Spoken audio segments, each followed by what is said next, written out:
t'es corribé, décalé. On est ensemble et puis on n'est plus ensemble et puis t'es jaloux et puis c'est mon tour. Alors franchement, moi je préfère que ce soit clair et net. On est copains et puis c'est tout.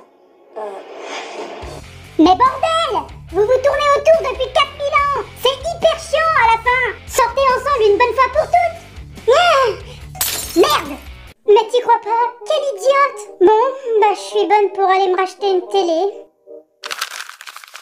Bonjour à vous, chers Lyoko-fans, c'est les Aelita Fan Club. Comme d'habitude, j'espère que vous allez bien. Alors, je préfère vous prévenir tout de suite, vous allez me détester aujourd'hui. Pourquoi ? Parce que je vais péter mon coup de gueule sur la série Code Lyoko. En effet, je vais vous parler des choses qui me cassent bien les couilles dans la série, à tel point que parfois, je rage devant ma télé. J'ai envie de foutre un gros coup de poing dans l'écran. C'est pour vous dire. Bref, et oui, Code Lyoko a beau être le meilleur dessin animé que la Terre ait porté à mes yeux, eh bien, il souffre néanmoins de quelques petits défauts, il faut bien le dire. Et c'est normal, après tout, comme disait Madame Hertz. Car la perfection n'est hélas pas de ce monde. Voilà, mais assez blablaté comme ça, voici tout de suite mon top 8 des choses qui m'énervent le plus dans la série Code Lyoko. En numéro 1, on commence très fort avec un putain de fléau. Les scènes de recyclage. Nom de Dieu, c'est pas possible. On a critiqué Code Lyoko Evolution pour ce problème, mais malheureusement, il était déjà bien présent dans la série d'origine. Bon, encore il y en aurait eu une ou deux. À la limite, j'aurais laissé passer. Je peux comprendre, l'animation c'est hyper chiant à faire, ça prend du temps. Donc voilà, on réutilise des plans qui existent déjà pour se faciliter le boulot.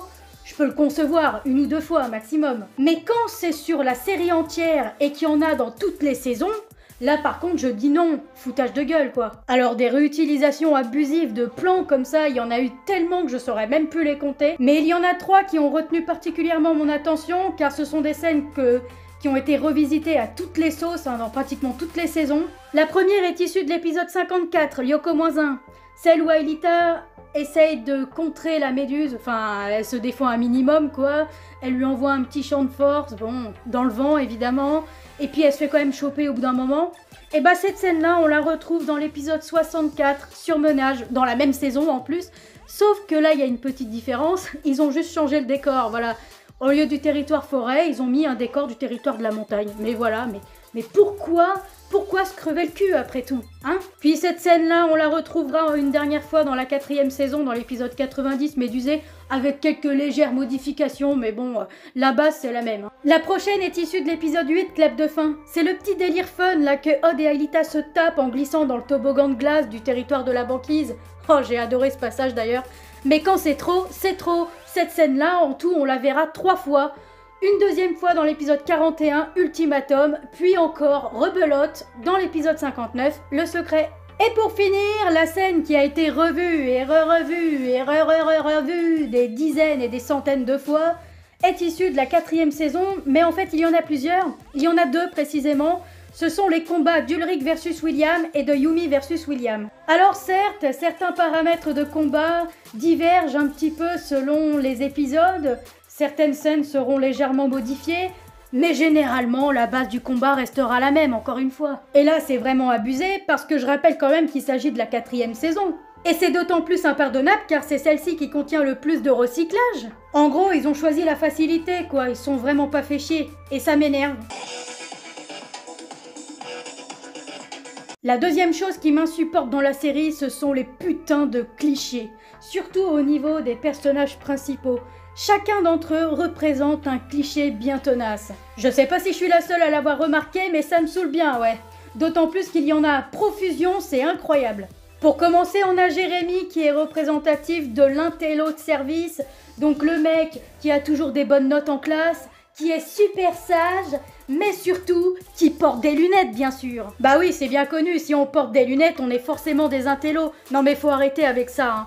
Putain, moi-même je porte des lunettes, c'est pas pour autant que j'avais des bonnes notes à l'école. Alors ensuite on a Yumi qui est japonaise et je sais pas pourquoi, mais à chaque fois dans les épisodes de Code Lyoko, quand on la voit bouffer avec sa famille le soir, il faut toujours que ce soit des nouilles ou des sushis. Et avec des baguettes en plus.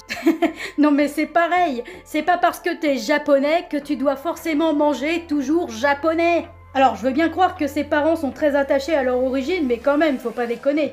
Après, on a aussi Ulrich, le BG de la bande, parfait cliché type du mec qui a rien dans la cervelle mais tout dans les muscles, en gros celui qui préfère agir au lieu de réfléchir avant. Et dans le même genre, il y a aussi William, le bad boy de service, celui qui a un côté dark de la personnalité, le mec un peu insolent sur les bords qui va répondre au professeur quand on n'a rien à foutre des conséquences, et surtout qui va faire de grosses conneries, comme coller des affiches sur la bagnole du proviseur, et qui bien sûr va entrer en rivalité avec le BG de la bande. Et pour en finir avec ces vieux clichés principaux qui puent la chaussette, il y a Sissi, la peste de service, le parfait cliché type de la grosse chouin superficielle qui aime la mode et surtout qui se prend pour la plus belle du collège. Mais bordel, encore une fois, c'est pas parce qu'une meuf aime la mode et prendre soin d'elle que ça va forcément être une connasse qui va prendre tout le monde de haut et qui va faire des emmerdes à tout le monde. Et en dernier, on a Odd, le cliché du kéké par excellence, celui qui se prend jamais au sérieux, qui fait des blagues à la con, mais genre très relou, le mec immature dans toute sa splendeur, et qui se prend pour un BG en plus. Enfin, vous voyez le topo quoi. Un topo? Où ça?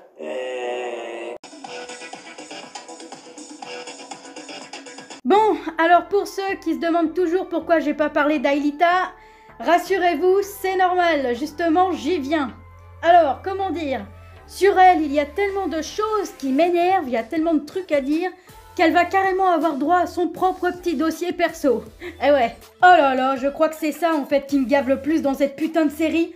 Aelita est le parfait cliché de la petite princesse Peach guimauve qui est toujours en détresse, qu'il faut toujours sauver parce que madame est assez conne pour tomber dans tous les pièges que Xana lui tend. Et évidemment, sur Lyoko, elle passe pour la petite fille faible et fragile qui ne sait pas se défendre face aux monstres alors qu'elle a des putains de pouvoirs super méga cheatés. Enfin, à part dans les 2 premières saisons où c'est quand même compréhensible, car elle n'avait rien d'autre que son pouvoir de création qui est, je rappelle, éphémère. Mais bon, à partir de la 3e saison, elle obtient ses champs de force. C'est un pouvoir super puissant qui lui permet à la fois d'attaquer et de se défendre.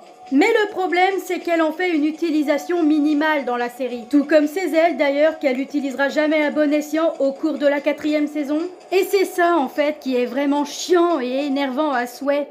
Je m'en rappelle d'un épisode, c'est le 68, première partie. À un moment donné, elle essaye d'échapper à des crabes qui la poursuivent et je sais pas pourquoi, elle s'emmerde à vouloir sauter d'une plateforme à une autre. Moi, devant mon écran, mais je me disais, mais putain, mais meuf, t'es con ou quoi? T'avais juste à activer tes ailes en fait et à t'échapper, tout simplement. C'est pareil, dans l'épisode 83, Superstition, à un moment, elle se crache avec son overwing et tout ce qu'elle trouve à dire, c'est... Oh, va falloir finir à pied. D'accord, meuf. Et sinon, tes ailes, elles sont où? Bon, je vais me calmer parce que là, je commence à m'emporter. Non mais ouais, ça m'énerve parce qu'en réalité, Aelita est super forte. Elle nous prouve à plusieurs reprises dans la série qu'elle est capable de désactiver une tour toute seule, sans l'aide des autres. L'exemple le plus marquant? Je dirais l'épisode 39, mauvaise conduite. On est en plein dans la saison 2. Aelita n'a pas encore ses pouvoirs de champ de force ni ses ailes. Elle a seulement un overboard et son pouvoir de création. Et malgré ça, elle arrive quand même à fausser compagnie au frelion et à duper la méduse. Franchement, alors là, je dis un grand bravo, quoi. Mais c'est pas le seul épisode où elle a brillé. Il y en a eu plein d'autres. Mais voilà. Seulement, il y a un problème. C'est que si Aelita faisait tout le boulot sur Lyoko, Ulrich, Odd et Yumi, ils serviraient à quoi au juste? Eh bien, à que dalle. Et c'est l'une des raisons pour laquelle il a fallu réduire les capacités de combat d'Aelita au profit des autres, malheureusement. De plus, ce qui empêche son potentiel de combat à être bien exploité, c'est le fait qu'elle soit la gardienne de Lyoko. Effectivement, elle est la seule à pouvoir désactiver les tours. Donc si elle se fait dévirtualiser, il n'y a plus personne pour le faire et Xana gagne. Du coup, elle peut pas s'exposer vraiment au combat non plus. Alors oui, après, évidemment, bien sûr, ça ne l'empêche pas pour autant de se défendre un minimum quand elle se fait attaquer. C'est clair qu'elle pourrait largement se bouger un peu plus le derrière, j'en ai d'accord. Mais voilà, en gros, pour résumer, pour terminer enfin là-dessus, ce qui pose vraiment problème là-dedans, c'est son statut de gardienne de Lyoko. Si elle était une Lyoko guerrière au même titre que ses amis et qu'elle n'avait pas ce putain de rôle à la con qui l'enferme vraiment dans un stéréotype de princesse en détresse, je pense qu'elle serait largement l'une des meilleures Lyoko guerrières, et de loin. Autre chose qui me gaffe pas mal également, ce sont les incohérences. Alors, je ne parle pas de petites erreurs que l'on peut retrouver comme ça dans tous les épisodes, du genre Yumi a les sourcils blonds pendant un plan, ou alors à un moment donné on peut voir que la tenue d'Aelita est inversée quand elle rentre dans la tour activée, ou encore sur un autre plan on peut voir que Jérémy a 4 bras. Ouais non là en fait ça serait vraiment hyper chelou en vrai. Non mais vous avez compris quoi. Ce sont pas ces petites erreurs là qui me posent le plus de problèmes en réalité. Non, moi quand je parle d'incohérence c'est vraiment un level vraiment au-dessus. Du genre par exemple dans l'épisode 35 les jeux sont faits. Celle-là, c'est l'une des plus connues. Quand Ulrich va jouer au loto alors qu'il est mineur. Ouais, sérieux, y a pas comme un blême là? Alors oui, après Ulrich va se justifier auprès du mec en disant que il va jouer à la place de sa mère, qui ne peut pas se déplacer, blablabla. Mais même là, c'est pas logique, puisque normalement le mec aurait dû au moins demander à Ulrich une pièce d'identité de sa mère, pour voir si ce que dit le gamin est vrai, hein.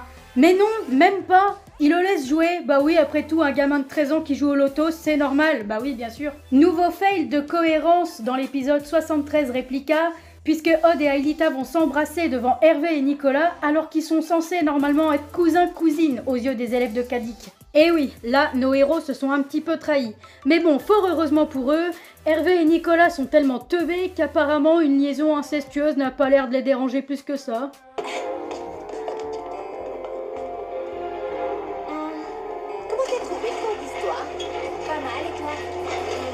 Hein? Mais what? Qu'est-ce qu'elles racontent? Elles ne peuvent pas avoir assisté au même cours puisqu'elles ne sont pas dans la même classe.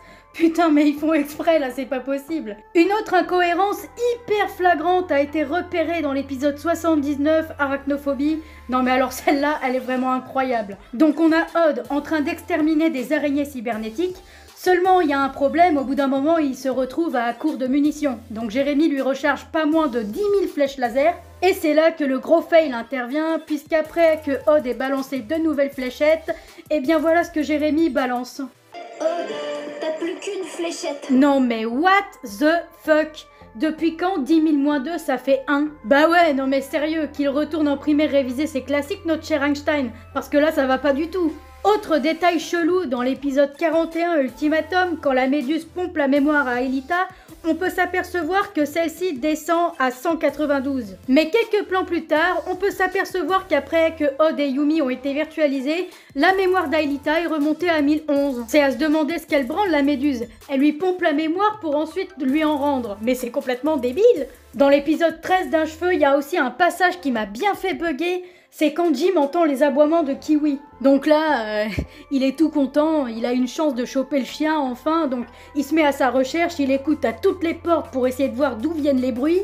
Et c'est là que la logique part en couille, puisqu'il aurait dû deviner dès le départ que ça venait de la chambre de Odd, étant donné que quelques plans auparavant, il a découvert sur le lit d'Ulrich des poils de chien. Je sais pas, il a pas fait le rapprochement. Non, et puis même sans parler de ça, ça fait un moment que Jim est au courant de la présence de Kiwi. Donc il aurait dû le choper depuis un bon bout de temps déjà, mais bon. Enfin bref, autant d'incohérences comme ça me tue. Franchement, ils auraient pu faire un effort quoi. Bon, eh bien je suis navrée, cher Lyoko-fan, mais la vidéo touche déjà à sa fin. Ceci est un top 8, donc évidemment ne vous inquiétez pas, une suite est prévue. Et bien sûr, si vous aussi il y a quelque chose qui vous a bien cassé les pieds dans la série Code Lyoko, n'hésitez surtout pas à me le dire en commentaire. Sachez que je les lis tous. Eh ouais, je passe ma vie sur la session commentaires. Allez, en attendant, portez-vous bien et moi je vous dis à très bientôt.